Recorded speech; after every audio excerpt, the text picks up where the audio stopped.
We have a new case. We are checking on the 2018 case, a very nice Supreme Court decision. No? So before this Honorable Court, the Supreme Court, is a petition for review on certiorari and the Rule 45 of the Rules of Court. So we will have another video discussing the details of procedural law, like this Rule 45 of the Rules of Court. But this is a remedy given to a party receiving an adverse decision to bring their case before the Honorable Supreme Court. So this is one of the modes. No? So they brought this petition for review on certiorari and the Rule 45 of the Rules of Court, assailing the decision of the Court of Appeals. They questioned the Court of Appeals decision because that decision of the Court of Appeals set aside the joint decision of the Regional Trial Court, which affirmed with modification the judgment of the Municipal Trial Court in cities. So this involves 5 consolidated cases for Action Publicana. So this is the gist or the heart of our learning from this case. It is about Action Publicana or recovery of possession. So the pertinent factual and procedural antecedents of this case are as follows. Okay, as written in the decision, petitioners filed 5 separate complaints for Action Publicana or recovery of possession against the respondents, a certain Rinaldo. The suits, which were subsequently consolidated, were filed with the MTCC, which were later raffled, and the petitioners uniformly alleged in the said complaints the following.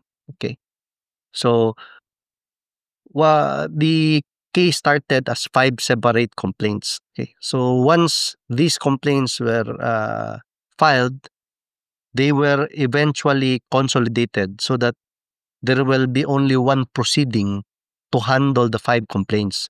It is more efficient that way, and it will also avoid the duplicity of suits. No, technically it is not duplicity of suits because that is prohibited under our rules. But since the facts may be in this case, there are elements or requisites for different cases to be validly consolidated. Since these cases were consolidated, I would assume that it's not written here, but let us assume that the requisites or the elements for cases to be consolidated were satisfied in this situation. So there were uniform allegations in their complaints that they are owners of 3 parcels of land. So let's just say lot 1, 2, and 3, or lot 19, 20, and 15, which are all located in the same barangay and in the same city. So basically, these lots are located within one locality. They inherited the lots from their predecessors in interest. They were in possession of the said properties prior to and at the start of the Second World War, but lost possession thereof during the war. Okay, so they had possession over the properties before the World War, before the Second World War, but lost possession thereof during the war. So after the war, the petitioners discovered that the subject properties were occupied by several persons, which prompted them, the petitioners, to file separate cases. So several persons, that is why when they filed the cases, these were filed as separate cases. They were not filed as one case, okay? So these were initiated by the filing of separate cases for action reivindicatoria and recovery of possession against these persons, okay?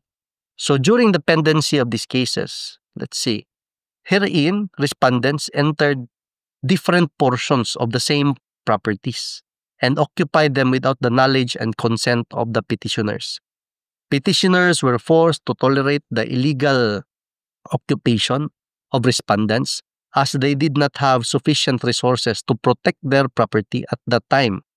this is not, I'm not saying that this reason is acknowledged here or considered in the resolution of the case. But in reality, it is not uncommon to have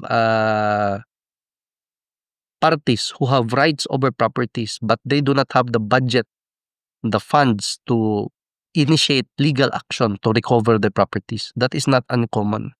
In fact, that is a very usual scene, especially when the case involves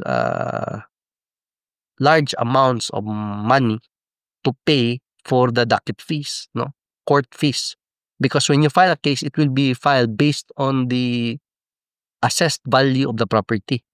Karon kung naa ka sa syudad, no, or commercial centers, mahal kay na basta-basta nimo ma-afford, especially kung dako ang property nga involved. So that was the reason, no, they were not able to initiate legal action immediately because they did not have sufficient resources to protect their property at that time.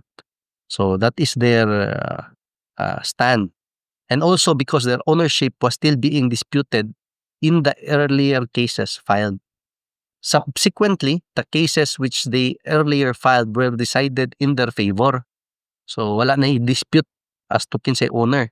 Ownership was no longer disputed, no? Or it was already resolved by a judicial proceeding. And they were declared the owners of the subject properties. Thereafter, the petitioners demanded that the respondents vacate the properties, but the latter refused. So obviously, when they demanded the respondents to vacate, they refused. Otherwise, if they voluntarily vacated, we do not have any Supreme Court decision to read with respect to the story behind this case. So the respondents before the court gave their answer. That will be the topic of our next video, the answer of the respondents. What were the defenses raised by the defendants, by the respondents against the complaint of the petitioners? Okay, so I'll see you in the next video.